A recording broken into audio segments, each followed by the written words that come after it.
Maxime Chatham et Faustine Bollaert sont aujourd'hui en deuil. Yvon, le père de l'écrivain, est mort à l'âge de 71 ans. L'animatrice lui a alors rendu un bel hommage sur Instagram. C'est une triste nouvelle que France Dimanche a annoncé ce vendredi 8 septembre, Yvon Drouot, le père de Maxime Chatham et beau-père de Faustine Bollaert, est mort à l'âge de 71 ans, le 20 août dernier. Au cours de sa carrière, Yvon Drouot a notamment été directeur artistique d'Ici Paris. Très rapidement après la parution de l'article de France Dimanche, Faustine Bollaert a confirmé ce vendredi le décès de son beau-père, tout en lui adressant un magnifique hommage sur sa dernière publication Instagram.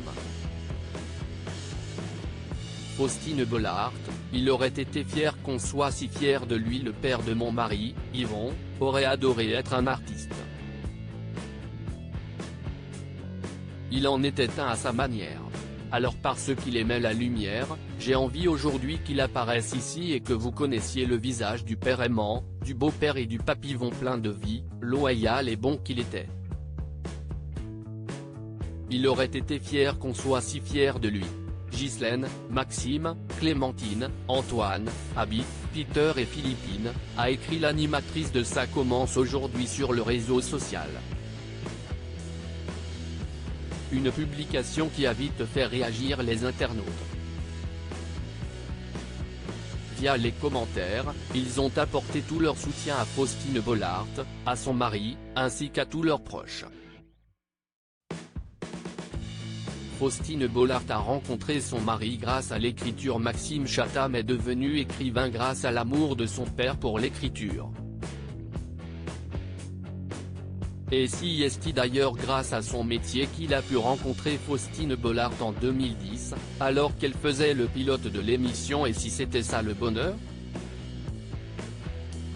En 2021, dans l'émission Il n'y a pas qu'une vie dans la vie, elle était d'ailleurs revenue sur leur rencontre. Je l'avais invitée parce que j'avais envie de savoir ce qui se cachait derrière la plume de cet écrivain, une plume que je trouvais fascinante.